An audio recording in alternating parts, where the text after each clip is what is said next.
Tere jälle, hea ühinguõiguse sõber! Eestis võib teatavasti asutada osaühinguid ka sissemakset tegemata. Praktikas on levinud aga arusaam, et juhul kui enne sissemaksete tegemist asutajad oma osaluse võõrandavad, läheb sellega kaasa ka sissemakse tegemise kohustus. Tegelikult ei ole see nii lihtne. Selleks, et asja seletada, peame tegema ekskursi ühinguõiguse ja võlaõiguse piirimaale. Üritan asja selgitada joonise abil. Meil on siin asutaja 1, asutaja 2, kes sõlmivad osaühingu asutamiseks asutamislepingu,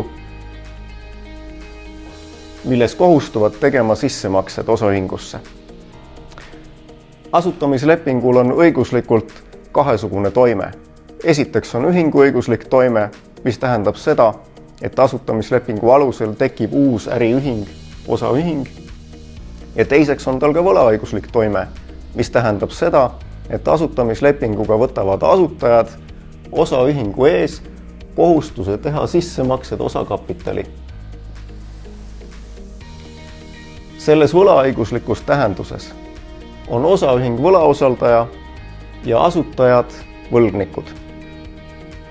Osaühing võib hiljem nõuda asutajatelt või asutajad võivad nõuda ka üksteiselt sissemaksete tegemist vastavalt asutamislepingu tingimustele.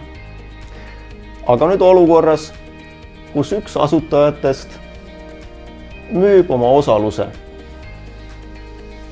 uuele osanikule.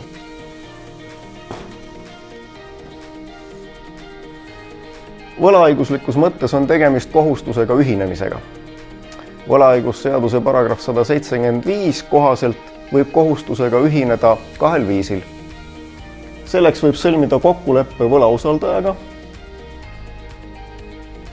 või võib sõlmida ka kokkuleppe võlgnikuga, kuid sel juhul on tingimata vaja võlausaldaja nõusolekut kohustusega ühinemiseks.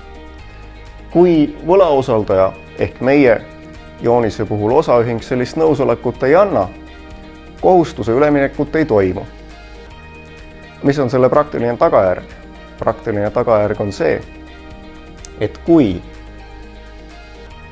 osaühing või osaühingu võlausaldajad nõuavad sissemakse tegemist osaühingusse uuelt osanikult, sellist kohustust talt tegelikult tekkinud ei ole, või teisipidi, ka osaluse ära võõrandanud asutaja võib ühel hetkel saada nõude sissemakse tegemiseks, sel juhul juba võimalikult koos viivistega.